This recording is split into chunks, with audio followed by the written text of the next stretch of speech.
بسم اللہ الرحمن الرحیم۔ ترجمہ و تفسیر کا سیشن ہو گیا، اس کے بعد سیرت نبوی کا سیشن ہو گیا بچوں۔ اب جو ہمارا اگلا 10 منٹ کا سیشن ہے وہ ہے فقہ کا۔ ہم نے فقہ کے اندر سب سے پہلے طہارت کا موضوع سیکھا تھا، پھر اس کے بعد ہم نے وضو سیکھا تھا، وضو کیسے کرنا ہے، اس کے فرض کتنے ہیں، سنتیں کتنی ہیں، ٹھیک ہے، مستحبات اس کے کتنے ہیں، کن چیزوں سے وضو ٹوٹتا ہے، یہ ساری ہم نے چیزیں سیکھیں۔ پھر ہم نے غسل کا طریقہ سیکھا، پھر اس کے بعد میت کو غسل کیسے دیتے ہیں، کفن کیسے دیتے ہیں۔ تو آج اسی سلسلے کی جو آخری کڑی ہے اس پہ ہم نے گفتگو کرنی ہے، اور بیٹا وہ ہے تیمم۔ میرے ساتھ بولیں کیا؟ تیمم، ٹھیک ہے۔ اب یہ تیمم کیا ہے، تیمم کیسے کرتے ہیں، تیمم کس لیے کیا جاتا ہے، آج کے سیشن میں ہم نے یہ ساری چیزیں سیکھنی ہے۔ تو بیٹا سب سے پہلے ہم نے تو یہ دیکھنا ہے کہ لفظ تیمم کا مطلب کیا ہے، معنی کیا ہے، ٹھیک ہے، تیمم کا مطلب اور معنی کیا ہے۔ تو بیٹا یہ جو لفظ تیمم ہے اس کا لغوی معنی ہے ارادہ کرنا۔ کیا ہے؟ ارادہ کرنا۔ تیمم کا لغوی معنی کیا ہے؟ ارادہ کرنا۔ اور اصطلاح کے اندر جب ہم اس کا مطلب دیکھتے ہیں تو اس کا معنی یہ ہے کہ اپنے چہرے کو اور اپنے دونوں بازوؤں کو کونی سمیت دونوں ہاتھوں کے اوپر پاک مٹی سے مسح کرنا، یہ کیا کہلاتا ہے؟ تیمم کہلاتا ہے، ٹھیک ہے۔ قرآن مجید کے اندر بیٹا دیکھتے ہیں کہ قرآن کے اندر تیمم کے بارے میں ہمیں کیا بتایا گیا، تو سنیے، سورۃ المائدہ کی آیت مبارکہ ہے، والدین توجہ رکھیے گا۔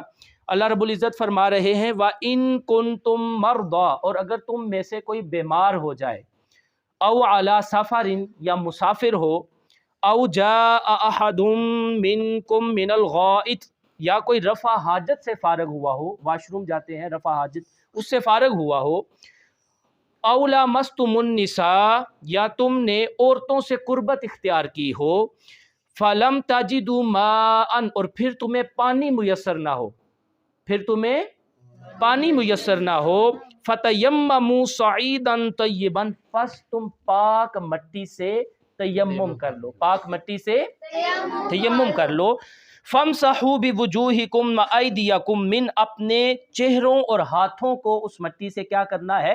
مسح کرنا ہے، ٹھیک ہے۔ تو بیٹا بیسیکلی تیمم یہ ہے کہ ان کیس اگر آپ کو کہیں پہ پانی نہیں ملتا، ٹھیک ہے، آپ کے پاس پانی نہیں ہے، نماز کا وقت ہے، آپ نے عبادت کرنی ہے، تو پھر آپ پانی نہ ہونے کی صورت میں مٹی، پاک مٹی سے کیا کرتے ہیں؟ مسح کرتے ہیں، تیمم کرتے ہیں، ٹھیک ہے۔ تیمم کے جو فرائض ہیں وہ کتنے ہیں؟ 3، کئی جگہوں پہ 4 بھی ہیں، ٹھیک ہے، لیکن وہ میں سمجھتا ہوں وہ چاروں باتیں تینوں میں آ سکتی ہیں۔ میں پہلے 3 فرائض بتا کے چوتھا بھی میں ساتھ میں آپ کو گنواتا ہوں۔ وہ 3 فرائض تیمم کے کیا ہیں سنیے۔ اس میں سے سب سے پہلا فرض یہ ہے کہ اپنے دونوں ہاتھوں کو پاک مٹی کے اوپر مار کے، دونوں ہاتھوں کو جاڑ کے اپنے پورے چہرے کا کیا کرنا ہے؟ مسح کرنا ہے۔ یہ پہلا فرض ہو گیا۔ پہلا فرض کیا ہے؟ مٹی کے اوپر ہاتھ مار کے پھر ان کو جاڑنا ہے، اگر زیادہ مٹی لگ جاتی ہے، اور پورے چہرے کا کیا کرنا ہے؟ مسح کرنا ہے۔ یہ پہلا فرض ہے۔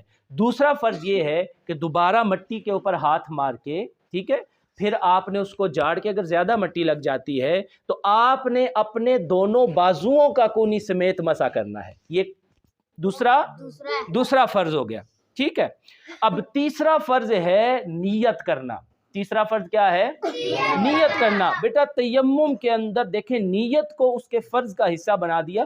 آپ ارادہ کریں، معنی بھی یہی ہے نا تیمم کا، ارادہ کرنا۔ آپ نیت کریں، ارادہ کریں کہ میں پاکیزگی حاصل کرنے کے لیے یہ کام کرنے لگا ہوں، میں پاکی حاصل کرنے کے لیے تیمم کرنے لگا ہوں۔ ویسے تو یہ 3 فرائض ہو گئے، لیکن ساتھ میں چوتھا فرض جو شامل کیا جاتا ہے وہ یہ ہے کہ چہرے اور بازوؤں کا ایسے مسح کرنا کہ کوئی ایک ضربال برابر جگہ بھی خشک نہ رہ جائے۔ تو میں سمجھتا ہوں جب چہرے کا کر لیا، دونوں بازوؤں کا کر لیا، تو اس کے اندر وہ فرض پورا ہو گیا۔ تو اس لیے 3 فرض ہیں، ٹھیک ہے، کئی جگہوں پہ 4 بھی لکھے ہوتے ہیں لیکن 3 فرض ہیں۔ اب بیٹا تیمم کرنا کیسے ہے؟ دیکھیں اس کا طریقہ یہ ہے کہ تیمم زمین کی جنس سے کسی چیز کے ساتھ ہوگا جس کا تعلق زمین کی جنس سے ہو۔ مثال کے طور پہ مٹی زمین کی جنس ہے، پتھر یہ زمین کی جنس ہے، ٹھیک ہے، وہ چیز جو زمین کی جن سے ہو اس کے ساتھ تیمم کریں گے، ٹھیک ہے۔ اگر دوسرے لفظوں سے کہوں کہ ایسی چیز کہ جس کو آگ پگھلا دے یا آگ جلا دے اس سے ہم تیمم نہیں کر سکتے، ٹھیک ہے۔ دیکھیں سونا اور چاندی ہے، اس کو تو آگ پگھلا سکتی ہے نا، اس سے بھی ہم تیمم نہیں کر سکتے۔ اب دیکھیں لکڑی جو ہے اس کے ساتھ تیمم اس لیے نہیں کر سکتے، آگ اس کو جلا کے راکھ کر دیتی ہے، ٹھیک ہے۔ اس کے علاوہ اور باقی جو چیزیں ہیں جس کو آگ پگھلا سکتی ہے، سونا چاندی کو آگ پگھلا دیتی ہے، اس سے بھی ہم تیمم نہیں کر سکتے۔ اگر سونا اور چاندی کے اوپر گرد پڑی ہوئی ہے، مٹی پڑی ہوئی ہے، اس گرد کے ساتھ پھر آپ تیمم کر سکتے ہیں۔ اب سنیے تیمم کرنا کیسے ہے۔ سب سے پہلے تو آپ نے ارادہ کیا، نیت کی دل کے اندر پاکیزگی حاصل کرنے کے لیے، پھر آپ نے اپنے دونوں ہاتھ مٹی کے اوپر ایسے مارے۔ اب آپ کے ہاتھوں پہ گرد لگ گئی، اگر تو نظر نہیں آ رہی پھر خیر ہے، اگر زیادہ لگ جاتی ہے بہت زیادہ، پھر آپ اس کو کیا کریں گے، 3 دفعہ جھاڑ دیں گے۔ پھر آپ نے اس کا پورے چہرے کا کیا کرنا ہے، اس مٹی سے مسح کرنا ہے، ٹھیک ہے۔ پورے چہرے کا آپ نے مسح کر لیا، پھر اس کے بعد دوبارہ آپ نے مٹی کے اوپر ہاتھ پھیرنا ہے، پھر اس کے بعد اپنے اس بازو کا مسح کرنا ہے۔ پورے بازو کا جس طریقے سے بھی مسح کر لیں ٹھیک ہے، لیکن اس کا ایک باقاعدہ طریقہ بھی ہے، اور اس کا طریقہ یہ ہے کہ آپ یہاں انگلیوں سے شروع کریں گے، ٹھیک ہے، ہاتھ پھیرتے ہوئے یہاں تک آئیں گے، پھر کونی کے نیچے سے لا کے یہاں پر یہ اس کو ختم کر دیں گے، ٹھیک ہے۔ اسی طرح اب دوسرا ہاتھ ہے اس کو اوپر سے لے کے آئیں، اور یہ بس پورا جو بازو ہے کونیوں سمیت کوئی ایسی جگہ نہیں رہنی چاہیے کہ جہاں پہ بال برابر بھی جگہ خشک ہو جائے۔ آپ کا تیمم ہو گیا، اب اس تیمم کے ساتھ آپ نماز پڑھ لیں، جو عبادت کرنی ہے وہ کر لیں۔ اب اگلا سوال یہ ہے کہ تیمم جائز کب ہوتا ہے؟ بڑی خاص چیز ہے۔ تیمم تب جائز ہوتا ہے جب آپ کے چاروں طرف 1 میل کے فاصلے تک پانی میسر نہ ہو۔ نماز کا وقت آپ کو پتا ہے کہ 1 میل ادھر، 1 میل سامنے، 1 میل اس طرف، 1 میل پیچھے، پانی میسر نہیں ہے، دستیاب نہیں ہے۔ آپ پھر مٹی سے، پاک مٹی سے تیمم کر کے نماز پڑھ سکتے ہیں۔ دوسری صورت یہ ہے کہ پانی تو میسر ہے لیکن اس پانی پہ آپ کو قدرت نہیں ہے، آپ اس پانی کے اوپر آپ مالک نہیں ہیں، آپ اس کو استعمال نہیں کر سکتے، لہٰذا پھر آپ تیمم کر لیں۔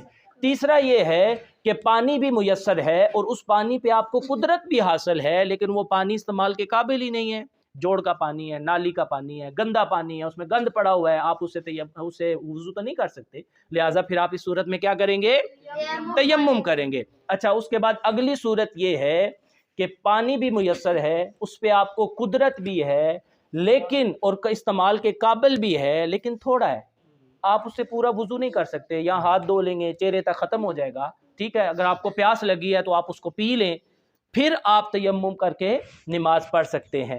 اب بیٹا اگلی بات کر کے میں اپنی بات کو ختم کروں گا، کیونکہ 10 منٹ کا وقت ہوتا ہے، اس میں میں نے بات وائنڈ اپ کرنی ہوتی ہے، ٹھیک ہے۔ اگر آپ نے تیمم کر لیا اور تیمم کے دوران آپ کو پانی میسر آ گیا، نماز کا بھی وقت ہے، تو پھر آپ کیا کریں گے، اس پانی سے وضو کریں گے، وضو کر کے آپ دوبارہ نماز ادا کریں گے، ٹھیک ہے۔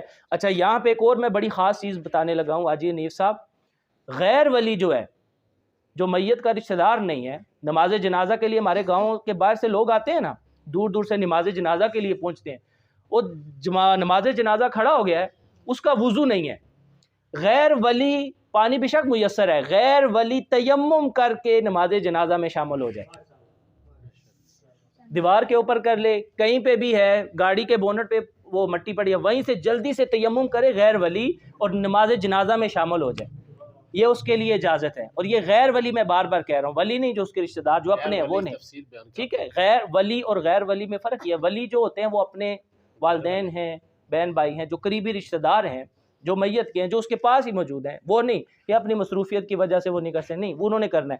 جو غیر ولی جو رشتہ دار نہیں ہیں، جو خاندان نہیں ہے، جو جنازہ پڑھنے کے لیے آئے ہیں، ان کو پانی ہے، وقت نہیں ہے، نماز جنازہ ہو جائے گا، جلدی سے تیمم کریں اور نماز جنازہ پڑھ لیں، ٹھیک ہے۔ ایک یہ چیز، اور دوسرا عیدین کی جو نماز ہے، اگر آپ کو ڈر ہو کہ نماز نکل جائے گی، آپ جلدی سے تیمم کر کے، اگر وضو کی وجہ سے نماز نکل جائے گی، آپ جلدی سے تیمم کر کے عیدین کی نماز پڑھ لیں، کیوں؟ کیونکہ ان کی قضا نہیں ہے، تو لہٰذا اس صورت میں آپ کو تیمم کی اجازت ہے۔ دیکھیں ریلیکسیشن ہے نا ہمارے لیے، ٹھیک ہے۔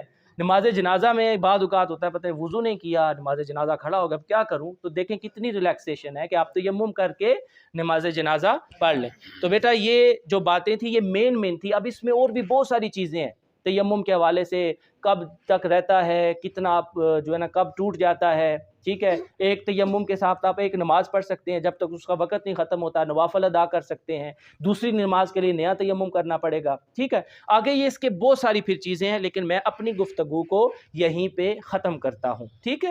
وَمَا عَلَيْنَا إِلَّا الْبَلَاغُ۔